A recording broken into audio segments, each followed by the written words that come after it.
Bitcoin frenzy has hit India. In the last 12 months, the value of Bitcoin has increased by over 1500%. And today, one single Bitcoin is worth around 10,75,000 rupees.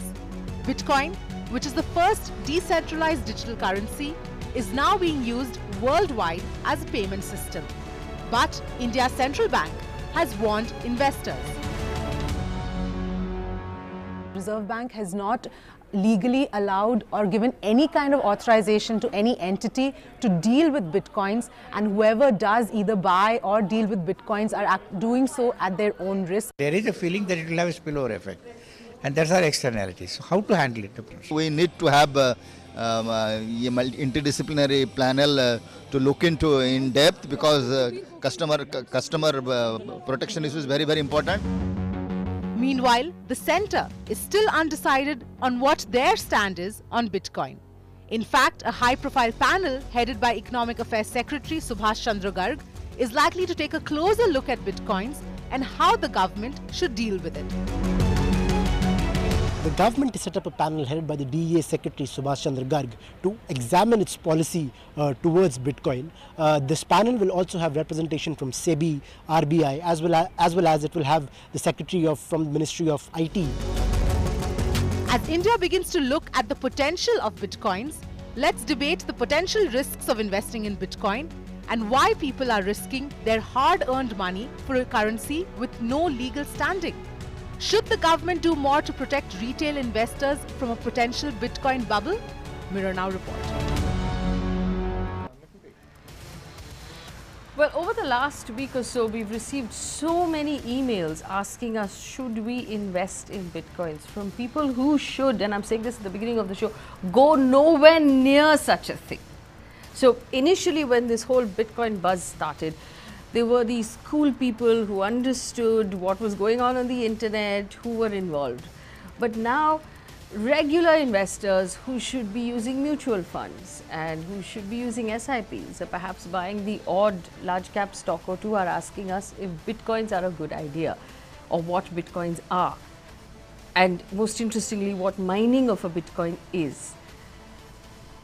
Given the fact that we function in a very regulated financial market. So that mutual fund that you buy is so regulated that most of the time mutual fund companies are complaining that there's too much regulation. But that's to keep your money safe. On the other hand, you have something called Bitcoins, where the RBI has come out not once or twice but thrice and said, please don't touch this, there's no regulation and there is no way for us to keep you safe because it's outside of the jurisdiction of the RBI. The RBI can't do anything. In fact, very few government organizations can do anything at all. This is not regulated, it's not backed by any central bank, and it doesn't have any intrinsic value, which means that there's no gold behind it, there's no company, there's no land, there's nothing. Poof, it's on the internet. Could that happen to your money as well? What is Bitcoins and why should you stay away from it? That's the question we're asking this evening. Phone lines are open, so you can pick up the phone and call us. Of course, there will be a couple of guests on our panel who will disagree on whether or not you should stay away from it. Joining me on the show, Ritesh Bhatia, cybersecurity expert. Vijay Mukhi is a Bitcoin expert, and I'm going to point this out. When we say expert, we're not using the word lightly. Vijay Mukhi has written this very, very large book, and very little of it is actually in English. Most of it is in coding language, but he's actually written a book on Bitcoins. Harsh Rungta is an investment advisor. Ajit Khurana is also a Bitcoin expert. Pawan Dugal is a lawyer specifically dealing with matters like this. And Dhruv Rathi is a social activist and a YouTuber, and I'm given to understand an investor in Bitcoins. All right, let's do one quick round of questions. I'm going to start with Vijay Mukhi out of respect for the book. Mr. Mukhi, it seems to me like a Ponzi scheme. Ponzi schemes were invented in the early 1900s. I don't see how Bitcoins are any different from what was done back then by Mr. Ponzi. Well, I would say the Bitcoin technology should get a Nobel Prize. But for the last 13 months, the rise in Bitcoins means it's a con game, it's a racket. I agree with you, you should stay a million miles away from Bitcoins, only because of the price rise. There's no rational reason. In fact, the biggest reason why people are investing in Bitcoins is because of the Panama Paradise Papers. Okay. Because explain that. What happened was that if you had a bank account in the in, let's say, the Cayman Islands, nobody would know what the balance in the account was. But with the Panama Paradise Papers, we started knowing who owns how much money. Right. Now, if that same money was put in invested Bitcoin in account. bitcoins, then even God wouldn't know who the real owner is. So get me, and I want to ask Ritesh Bhatia this question, because we were talking about people being blackmailed on the internet with photographs and videos and things like that. And often the payment is asked for in bitcoins. Pay us this much money in bitcoins, right?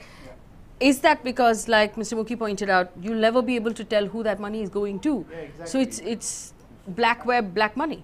Yeah, it's like like the way you have your virtual life, now you have your virtual money, and even in the virtual life, you have these guys whom you don't know. The same way as with the virtual money. So we don't know actually to whom the Bitcoin address belongs to. See, each Bitcoin, it's not a physical thing. I think we need to tell the users what Bitcoins are actually.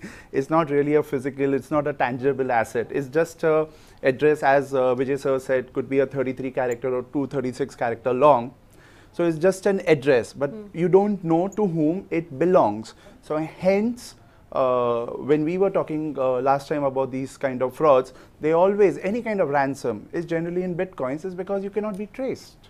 All right. I just want to, show our viewers why there's so much interest in Bitcoins over the last couple of weeks. And we put a chart up on the screen of how this price has moved in the last month. It has been shocking. Bitcoins are now, if I'm not mistaken, one Bitcoin is equal to a Honda City, 10 iPhones. And this started off as a coin. So it's moved up so sharply that people who, if we told them, Harshunta, if we told them don't touch it 3 weeks ago, they would have turned around today and fired you as an investment advisor because they've lost so much money in the process. I wouldn't have been an investment advisor for those kind of clients anyways. None of my clients look for returns in 3 weeks. And I think to associate the word investment with Bitcoins is a, it's not a correct association of words.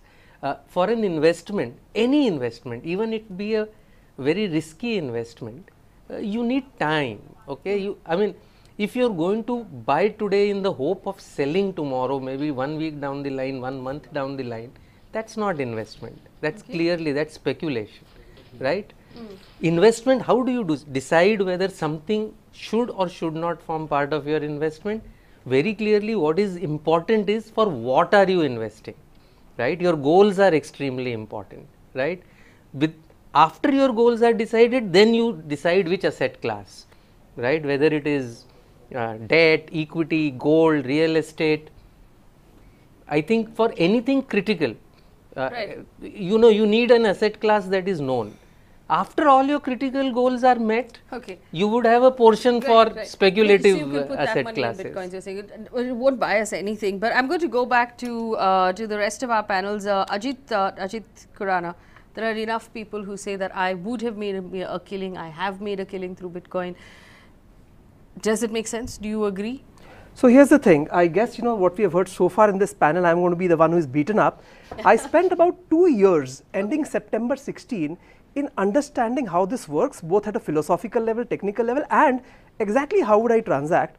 And I started investing at the rate of close to 40,000 rupees, plus or minus 10%, because obviously of the volatility. 40,000 rupees per month? No, 40,000 rupees per Bitcoin. How many Bitcoins is a secret, right? Oh, okay, because nobody will ever know. No, not really, because I transferred from my HDFC bank account, and it is in my income tax return, the number of Bitcoin I hold. And I bought all the way. Okay, so the government knows, that's fair. Absolutely. You so linked your Aadhaar card? Linked my Aadhaar card to my Bitcoin wallet. Yes. Yeah, I haven't yet linked it to my mobile phone, but the last date is in February 18, so we'll talk about it then. So here's the thing, you know how Mr. Rungta described how a person should go about investing? It is my belief, and very honestly so, because I have been an investor in the stock market, real estate, mutual fund, what have you, that I did follow exactly the same process, and I chose to put a percentage of my net worth into Bitcoin. Now the fact that it has risen so phenomenally is not why I'm patting myself on the back. That's like great to have. I never intended to sell it, but over time I thought, you know what, if this is the new paradigm we are talking about, and it does take place, whatever is the low probability that the paradigm shifts occur, I want to be there. So I chose to be there. I have not sold my Bitcoin. So tomorrow, hypothetically speaking, and this might happen, if the whole thing crashes for whatever reason. That is correct. And it goes back to 40,000 or maybe even less. You're okay with that? Let's take it as zero, not 40,000. Here's the thing. I have always been a fairly high risk investor, and prior to this, my main asset class was investing in startups, which where also the same question arises, right? And a lot of those, by the way, did go to zero. So I have only allocated that part, which I would call my highest risk bucket. And I said, you know what, my highest risk bucket is 7 to 10%. So let me decode this then for our viewers. If anybody is thinking of actually doing the Bitcoin thing, you should be prepared or okay with the money becoming zero. So then you're not going to, I mean, this is not the money you're using for your child's education. This is not money you're using for your retirement. It's not any of that money. It's play money. You're okay with losing all of it. Anything you get out of it is a bonus. So keep that in mind. Pawan Dugal, the legality of this is really confusing because we've had viewers write in saying, is it legal, is it not, what is the RBI saying, are you allowed to? The truth is you are allowed to, aren't you, Pawan Dugal? Well, technically speaking, the Indian government has not yet made up its mind on how to deal with Bitcoins generally and more so cryptocurrencies on a legal framework. Well, RBI has been warning people don't invest because of speculation, but technically speaking, a Bitcoin is nothing but an electronic record, and by virtue of Section 4 of the Indian Information Technology Act 2000, such electronic record is legal and valid and can be used for any legal proceedings, including legal legitimate transfers and transactions. The issue is, the moment we call Bitcoin as a currency, that's a time where financial laws come into place. For example, has it been so recognized by the Reserve Bank of India? The answer is a clear no. What happens when you are dealing in Bitcoins? You're paying through money, your rupees, but you are actually selling your Bitcoins in the international market. So that brings across ramifications that potentially Foreign Exchange Management Act and its provisions could be made applicable. So it's like the entire world is now going on and doing this Bitcoin thing. There's a couple that got married in Bangalore over the weekend, and they only sought and got Bitcoins as wedding gifts from people. Now, when these kinds of innovative approaches are happening, I will only say tread with bit care, because if there is a potential investigation, your action could be found to be in violation of some provisions which could potentially expose you to both criminal prosecution as also civil liability. But the idea is all very unclear. I personally believe that, Bitcoins are a smaller component. The bigger landscape is that of cryptocurrencies. These cryptocurrencies are the present and they are the future. So the very quickly the Indian government wakes up to this new reality and then tries to come up with addressing in a potent manner the legal, policy and regulatory issues pertaining to cryptocurrencies generally, the better it's going to be for the Indian nation as well. Because right now you're losing out on taxing this huge component. Yes. Well, yes, there is no central bank, but that does not mean that if it's going to be mid-noon, I'm going to close my eyes and still pretend it's midnight. No, that's not going to happen. An ostrich approach is not the answer to today's cryptocurrency situation. Absolutely. And this is actually my question also to Mr. Mukhi. Vijay Mukhi, someone like Ajit here who bought at 40,000 now owns at 10 lakh. Now, Ajit's being nice enough to tell us on national television that he put it in his income tax and he paid his tax on it. But how will the government even know who owns what and what income tax will they charge on that? Well, forget about the Indian government. No government in the world knows who owns which Bitcoin. Nobody knows, because that's the way Bitcoin was created. Okay. You see, today, for example, if you want to come out with your own currency, I want to come out with my own currency, the government of India stops us. The government of US stops us. So the people who created Bitcoin said, each one of us can create our own currency. That's why there is nobody in charge. You can't shut it down. It is anonymous. Now, the worry really is not Bitcoin. The worry is cryptocurrencies like Zcash, which are even more anonymous. At least with Bitcoins, you know which Bitcoin address owns how much. But with Zcash, nobody knows. How is this money finding its way onto the internet? Because in order to do that, I have to either use my credit card or I have to use my bank account, where there should be a trail. Well, if you do research, a large number of these cryptocurrency hedge funds, they're all created not in London, not in India, but in the Cayman Islands, in the Isle of Man, where they don't have to keep any records and they will not answer to any government. So all the bad money, the criminal money, all the black money is now going into bitcoins, and that's the reason why it's why the price is rising. So these are the every day. Panama Papers that nobody can ever find, is what That's you're right. saying. That's right. So they won't be a Bitcoin paper one. All right, we have a lot of phone calls. People are asking are asking questions. But Dhruv Rati, you invested in bitcoins. Are you a happy customer? Yes, the thing is, Faye, I think what people are perceiving Bitcoin is a way to make a lot of money really fast and use it as a source of investment. People think of it as digital gold, what is currently happening. But I think that's not where the real potential of Bitcoin lies. The real value of Bitcoin lies in replacing the traditional currencies we use. The traditional currencies, you see, the problem is that the bank and our government, they control our currencies. They can decide what is the value of our rupees, what is the value of our dollars and euros. And what happens is, if I try to send money internationally, banks charge me a currency conversion fees. They charge me a transaction charge. They also charge depositing fees. They charge withdrawing fees. So the thing here is that everything is under their control. The banks and the government are controlling everything. And this is where the real value of Bitcoin lies. It is a decentralized currency, so there's not one single person controlling everything here. It's a whole network of computers spread all over the world which are deciding this as a currency. And the real use of Bitcoin is to be used as a replacement of currency, because there will be no transaction charge being charged. The value of money will not be decided by one person, because you see what happened, for example, in Zimbabwe. The currency was losing value, so the government decided to print a lot more money, and eventually 1 trillion Zimbabwean dollars went on to be as valuable as 40 US dollar cents. So the government decides everything. That's not how it works here.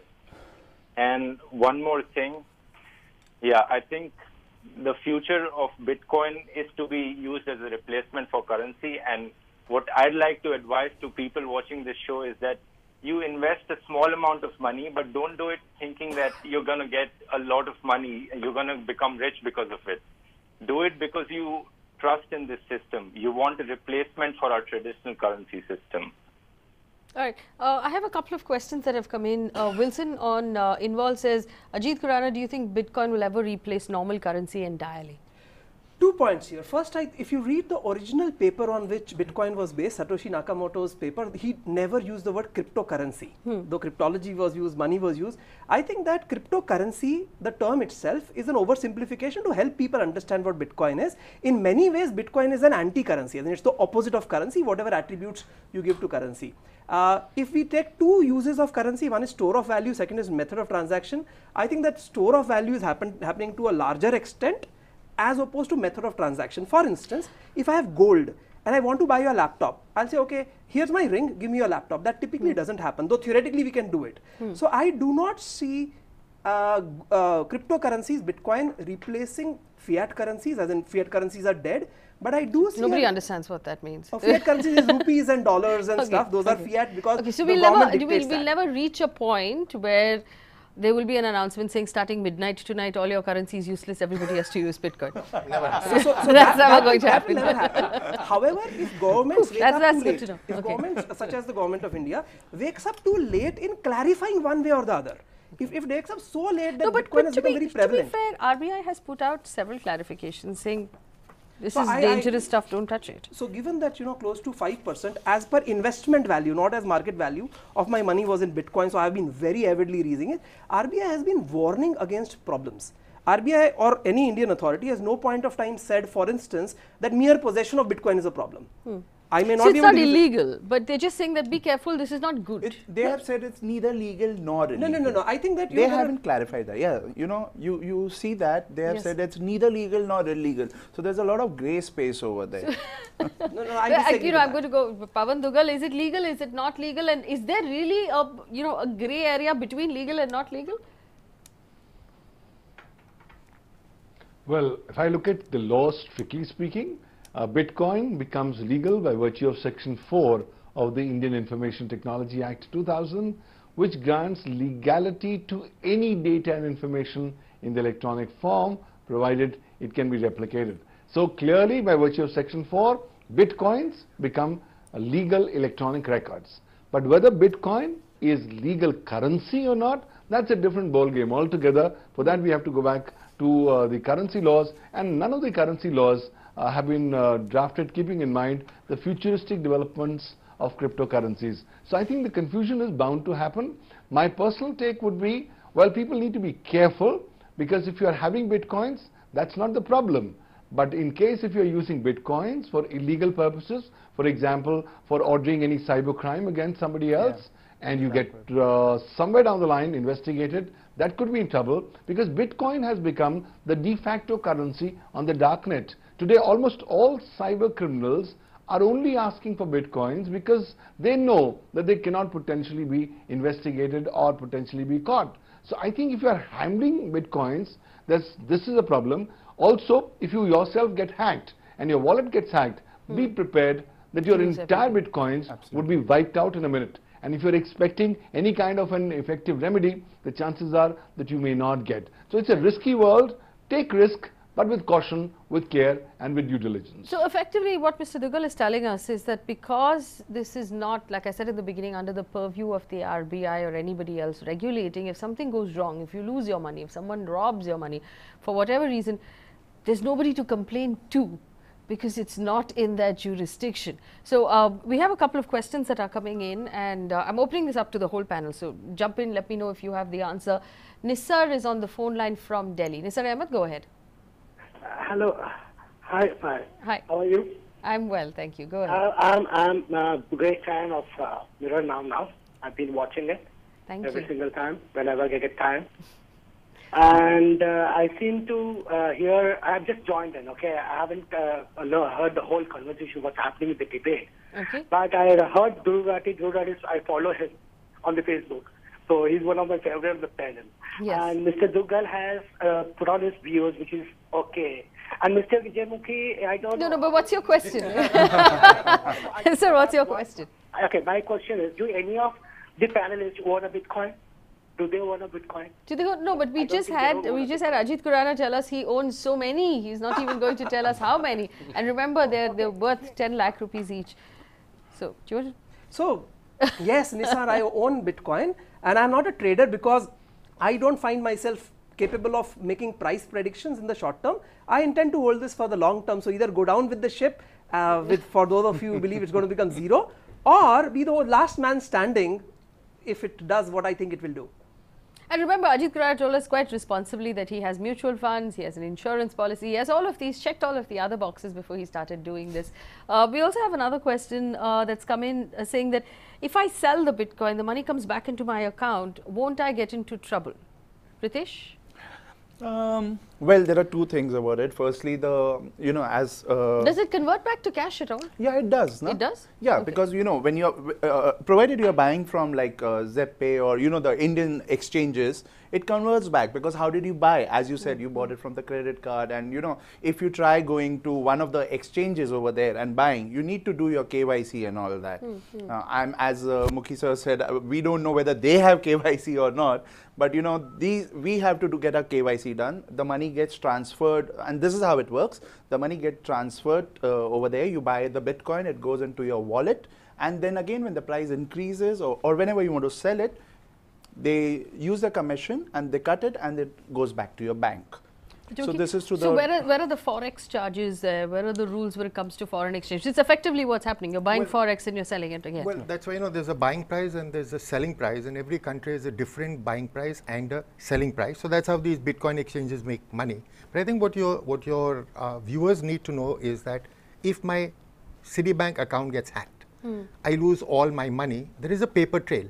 Because that money went into another bank, which went into another bank, was withdrawn from, let's say, an nth bank. Yes. But if your Bitcoins get stolen, then the problem is that nobody knows that they were your Bitcoins to start with. So unless you know how to take care of your computer to make sure it doesn't get hacked, because today, talk to any of the elite hackers, they hack people who own Bitcoins. Absolutely. So you're a target. Yeah. So in fact, in entire agreement, I would say that of the 4 fundamental fears that I have as a Bitcoin owner, this is the number 1. Especially because, you know, as security measures are getting more and more tough to implement, even what we regard today as fail-safe methods could be hacked. Bitcoin itself would not be hacked, but my account and wallet could be. All right. Yes, go ahead, please. If he says that he owns 100 Bitcoins, he can never ever prove it. Am I right? That is correct. As in, unless, you know, I did some online videography and showed you that sometime I owned 100 Bitcoin. And say more importantly, he owns 100 Bitcoins. Expect a call from the income tax department. So, by the way, income tax is when you make the income. So when I sell, I'll very happily pay either ordinary tax or capital gain, whichever the tax department says at that point. The tax department has not decided. Mr. Rungta, has the tax department decided how they're going to tax the income that Ajit Karan is going to get when he sells his, how many was it? 1,100? Even the government of... It's coming down through the course of the show. That is, I mean, Faye, that's just too much to expect, right? I mean, the government of India hasn't yet decided whether it is legal or not. To expect the tax department to decide whether this is a business or an asset, I think is a little bit too much to expect. But if you go by the classical definition, I would suggest it would definitely be a capital asset. So depending on for how long he has held it. If we apply the same rules. But the bigger issue is going to be, if he claims it is long term, how is he going to prove when he had bought it? I mean, if I am understanding this right, proving that paper trail, proving the cost of acquisition, proving the date of acquisition is going to be difficult. Otherwise, I think it would be taxed as capital. All right, let's take a few more questions. Aishwarya on the phone line from Hyderabad. Aishwarya, go ahead. I want to bring in the... Yeah. Oh, sorry. One second, Aishwarya. 1 second. Aishwarya, Pawan Dugal had a point to make. Mr. Dugal, go ahead. Yeah. I was just trying to say that assuming you get this blockchain money or Bitcoin money back into your account, and should you be straddled with a money laundering charge, you will be nowhere.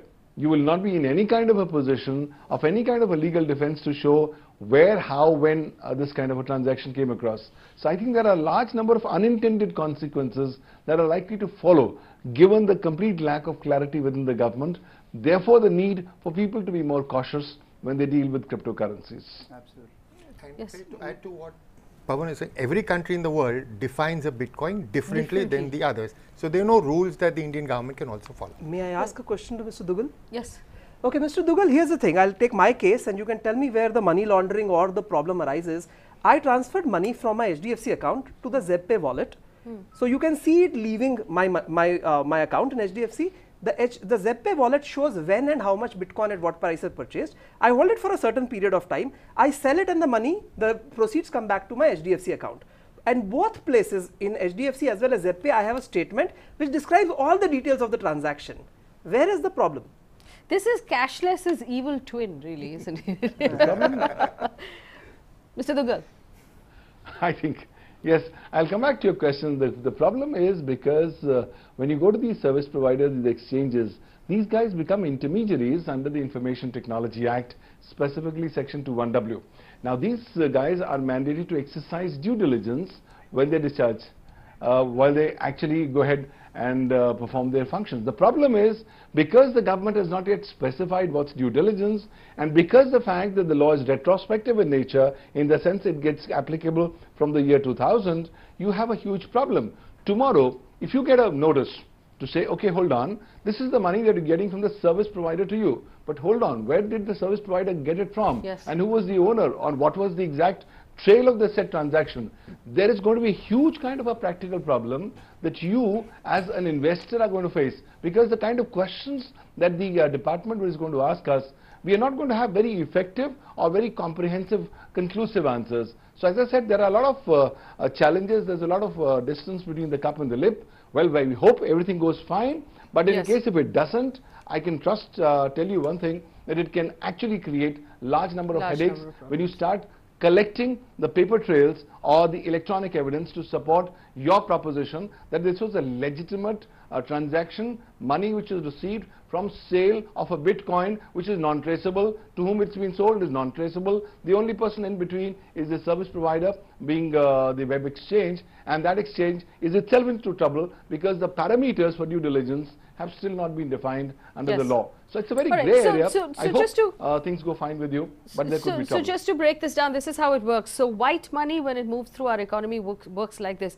I buy something from him, he buys something from him, he buys something from him. The government can track the movement of that money. They know where the money is going. In this case, once the money goes into the Bitcoin process, once it's in, it's a black box. Nobody can see what's going on in there or where that money went, what was it used for or by whom. And the government right now hasn't decided whether or not we will be held responsible for moving that money into the Bitcoin system. They may decide, they may not.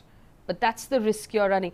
Mr. Mukhi, the other question I wanted to ask you is, there is a lot of worrying talk about the fact that it could be used to fund terrorism.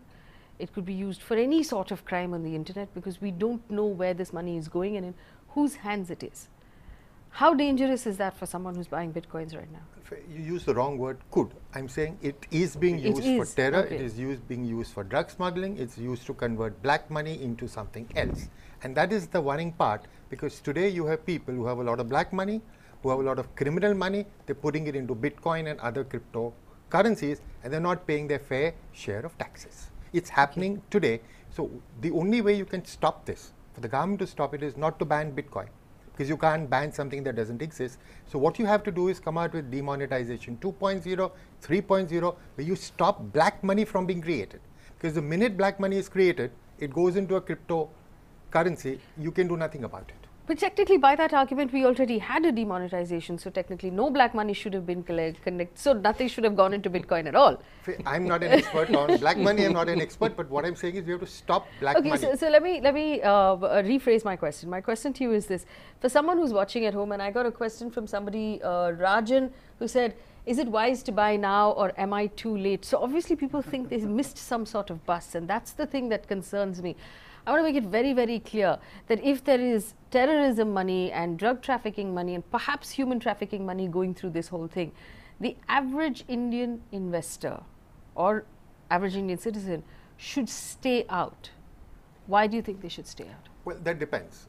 If you're like me and you've got a heart like me, then you stay out. But you've got a heart like him that is made of iron, silver, steel and all that, then you can stay. Or you have money like him and you can afford to lose some. Money of gold, not of iron and steel. Money that, as everyone's saying, if you can afford to lose that money, then put your money into Bitcoin. But Mr. Dugal saying it could get a lot more complicated than that. Exactly. You could get messed up with the law. Absolutely. Well, the only where I disagree with Pawan, I know him for over 20 years, so I shouldn't disagree with a lawyer. The problem is, how does anybody know that that is your Bitcoin and not somebody else's? Because if I buy from a Zeppay, Indian company, yes. But if I buy it from a foreign Bitcoin wallet, which is based in the Cayman Islands, I transfer the money to Cayman Islands legally. The RBI allows me to do it. I convert that into Bitcoins. How does anybody know? So the income tax can only come after me if they know that those are my Bitcoins. My name is not written on any Bitcoin address. No, but that's what Mr. Dugal is saying. When the government or the income tax department figures out that they can't tell whose Bitcoin it is, then they might actually write regulations that are not, conducive to owning Bitcoins at all, and that would put then Bitcoin owners into trouble. Then my counter question is, why do you need to own Bitcoins when you know that it's being misused?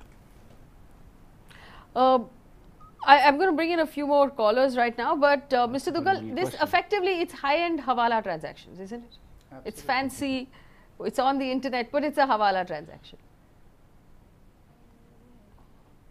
Well, technically speaking, it's the cyber version of the Hawala transaction. But the fact now remains is it gets far more complicated because it's now the fueling currency for the darknet to keep on growing. These surveys are showing that the darknet is constantly expanding. More and more Indians have started going on to the darknet for both legit and non-legit purposes. So in a scenario like this, when you're dealing with this kind of a currency, you have to be prepared with the risks. You can't say that I'm going to come out clean.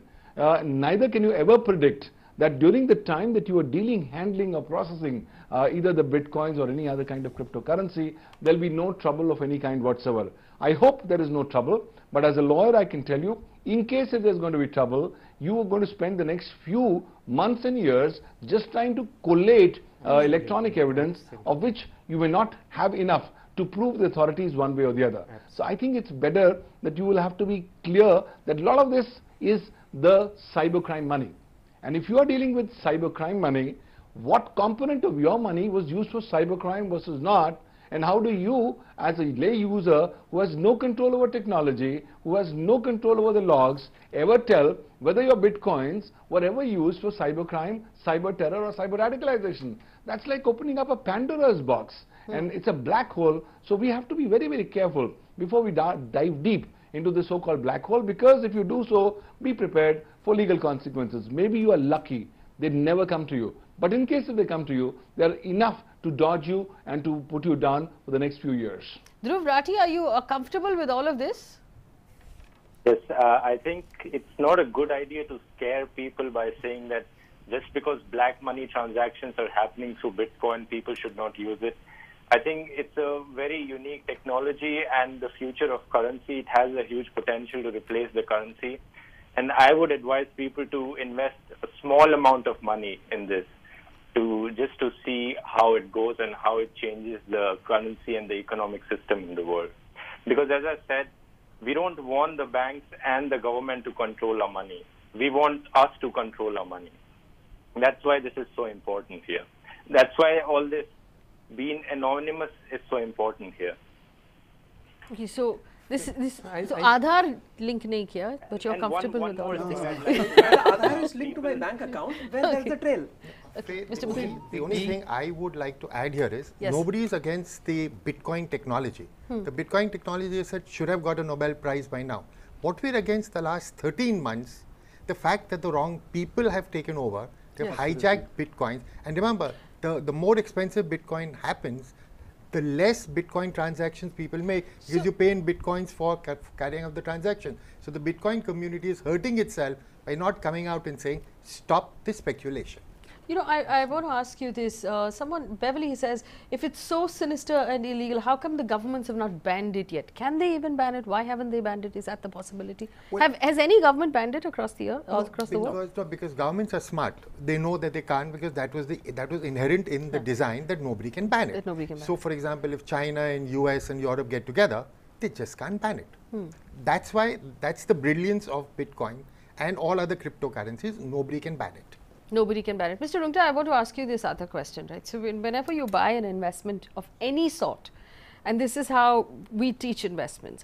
When you buy an investment, either you're buying a house, in which case it's brick and mortar and cement and you can feel it, you can touch it, or it's gold, you can feel it, or you're buying a stock. Behind that stock is an entire company. You've bought a piece of that company, or you've bought a piece of a mutual fund. So there's some value attached to every investment. There is no value attached to this. It is virtual in every sense of the word. What is the risk? It could become nothing tomorrow. Yeah, so quite apart from the value risk, which very clearly is out there, even I think both Ajit and Dhruv are also not advocating large sums of money to be invested. I think a much bigger risk is, this is muck, and when you play around in muck, the dirt is going to stick on. And when the government can't ban the muck, that is clear, as Mr. Mukhi says, that is inherent in its design, but that will not stop the government from catching hold of you who have just come out from the muck and asking you questions. I mean, anybody who has dealt in completely legal transactions in a market which is full of illegal transactions. Yes. In fact, the legal people are the ones that are worst affected. You think of doctors, for example, or any other professional who are famous, say, for having unaccounted money. There will be lots of professionals who pay their full taxes, but ask the income tax officer whether he believes. He says, oh, you're declaring so much, so how much is your undeclared income? So I mean, when you are in a market that is full of criminals and muck, like if you attempt to nobody buy is going to believe that you are white as snow. Yes, I'm going to take a few calls and we'll come back, because I've made our viewers hold. Aishwarya from Hyderabad. Aishwarya, go ahead. I say thanks for the opportunity. I mean, in the debate, people are saying that it's full of black market and that we shouldn't invest. Isn't it happening with cash and digital transactions?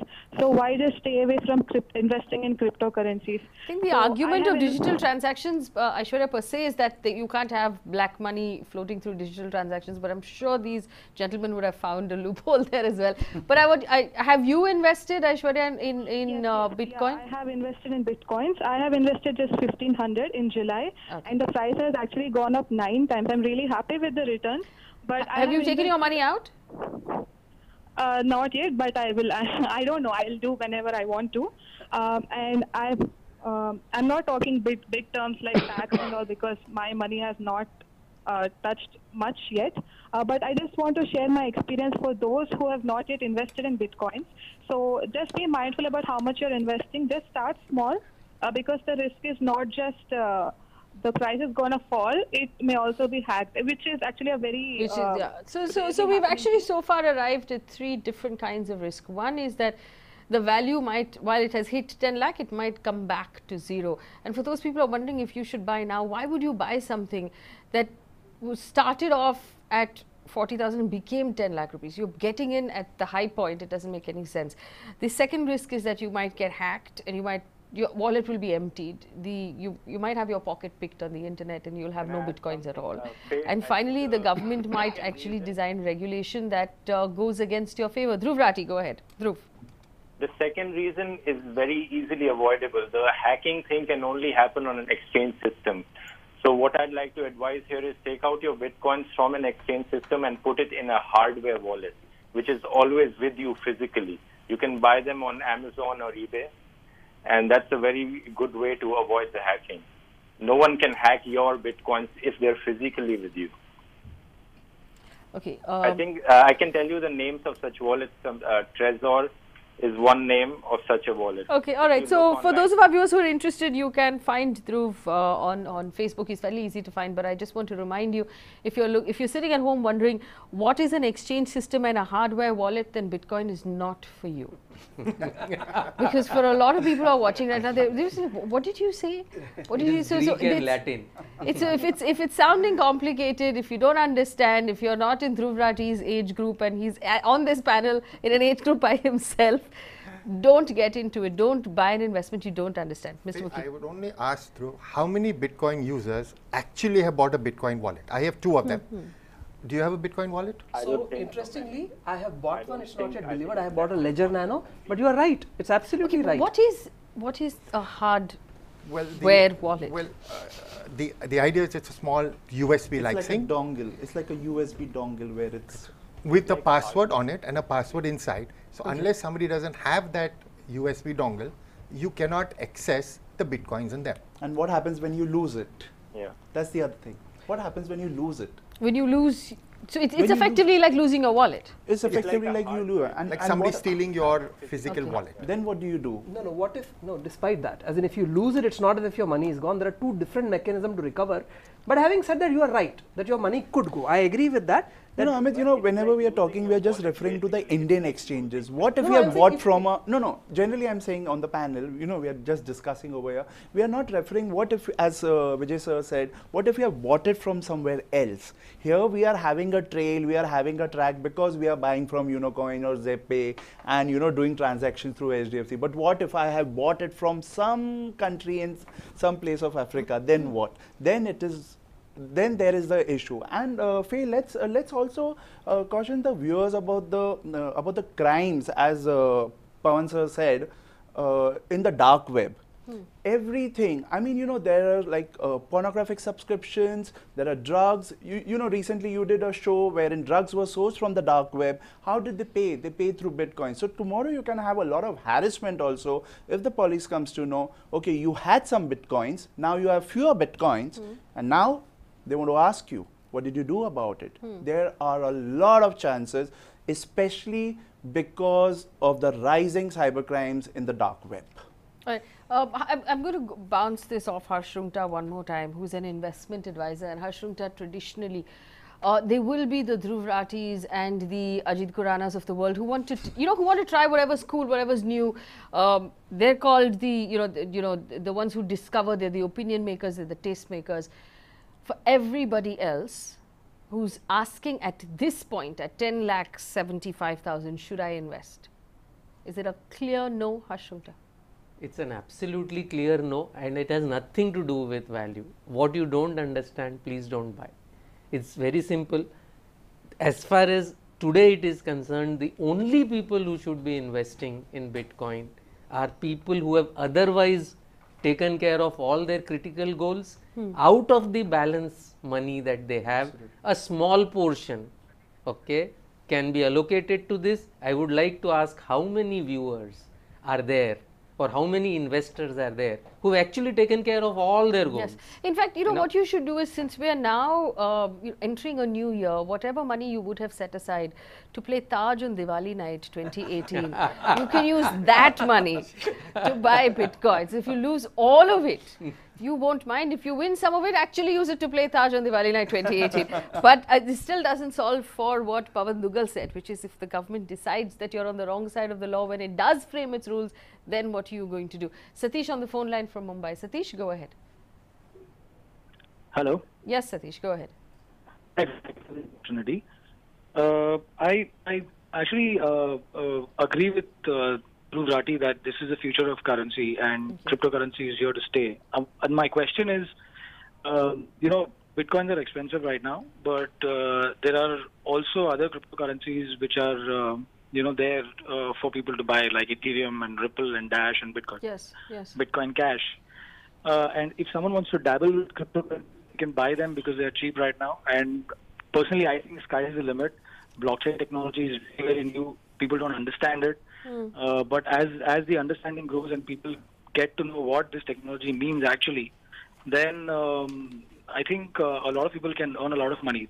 My question still remains, should we buy the lesser known cryptocurrencies so that you at least have a piece of, you know, crypto flesh, so to speak? No, but you know, so everyone's saying now, and I want to argue with this. Let's assume tomorrow or 10 years down the line, 15 years down the line, this becomes the thing to do.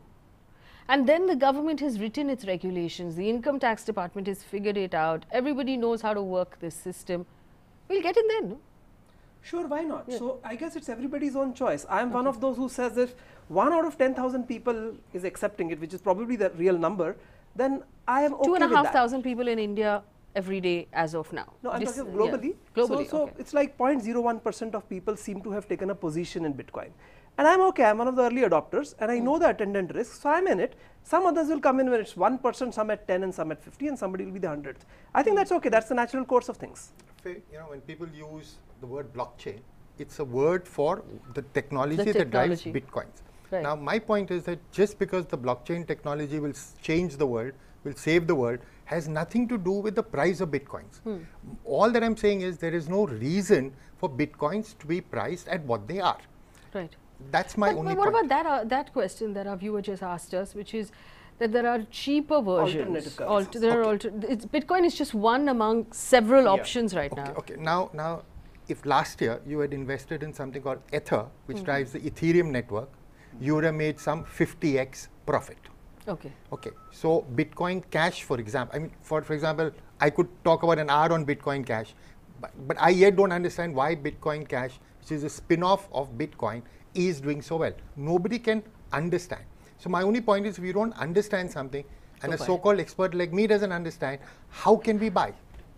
You've written the entire book, and you're still telling us that there are portions of this that you don't understand. No, not portions. Lots of it. There's a lot of it. So what's in the book? Because after we read it, then we shouldn't be disappointed. Well, this book basically talks of the internals of Bitcoins. You can understand the blockchain technology, but you will not understand why Bitcoin is $20,000 today and will reach a lakh of dollars, which is what a lot of people predict. So you're saying this is like net banking is a technology that we have to move money back and forth. Yes. That doesn't necessarily mean that the transaction is a good thing. Yes. Okay. And the higher the price of the Bitcoin, the more expensive the transaction becomes, so fewer people will transact. Pawan Dugal has something to say. Pawan Dugal, go ahead, please. Yeah, I'm just trying to say that despite all this, the fact is that cryptocurrencies are the present and cryptocurrencies will be the future. Now, which of these cryptocurrencies will be the final gold winner? Nobody has any idea. Today it appears to be Bitcoins. Tomorrow it will be a different ballgame altogether. So I think users need to be just aware of this fact. This is a newly emerging paradigm. Let's get used to it. Let's see what are the rules of the road. Let's recognize this fact that blockchain will fundamentally change the way we will look at cash, we will look at electronic governance, we will look at insurance, banking and the like. But having said that, it still will be up to you as the user of what kind of due diligence, what kind of caution are you going to take. Don't put all the caution onto the winds. At the end of the day, today's Bitcoin, tomorrow it's going to be a different wave altogether. Be prepared for the bigger paradigm of the picture that's coming across and then start working in that direction. Right, one more call, Ashish Mishra on the phone line from Shillong. Ashish, go ahead. What's your question? Yeah, I have invested 50,000 last week, and now my money is 84,000. Okay. Yes, but have you got that money back? No, still I am in Bitcoin only. Huh. But what will you do if it question falls down to 10,000 tomorrow?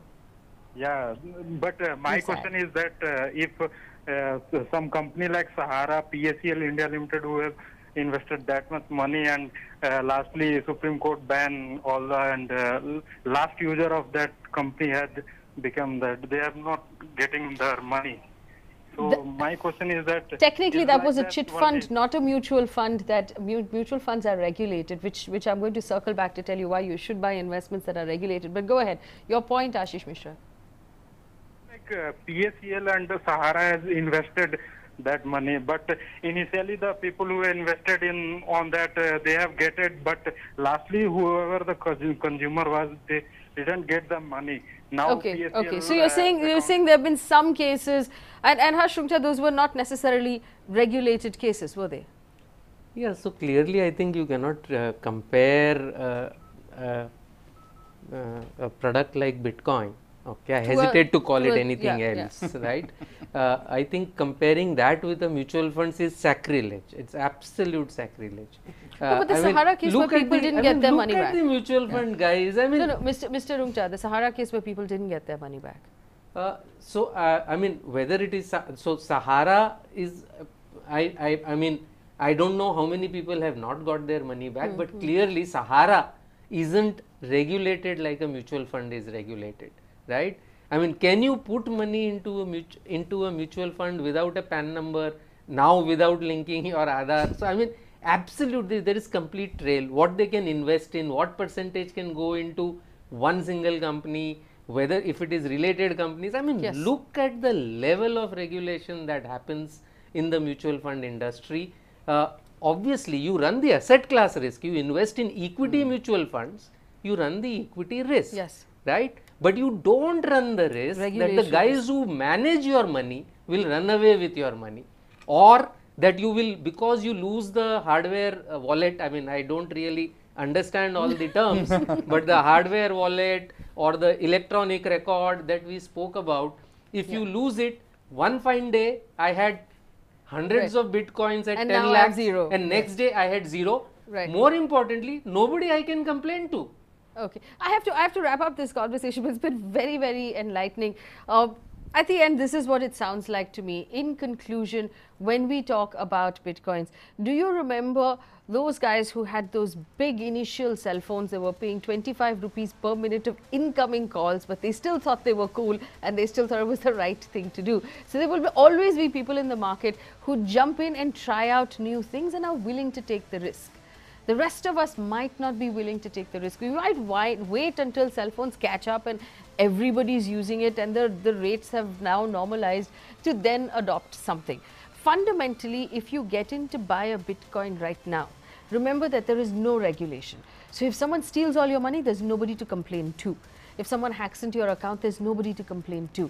There are no laws that have been written about whether this is legal, illegal, taxed, not taxed, taxed as income, taxed as asset, taxed as foreign exchange. We don't know. So right now, if you were to get in and you were to buy, you're doing it for a sense of adventure, not to make a profit, because there is no guarantee that you will make a profit. For all you know, it could become zero tomorrow. The government may decide it's illegal tomorrow. or any of those things might happen. Stay away from Bitcoins if you don't understand it. That's fundamentally what all of our guests are saying.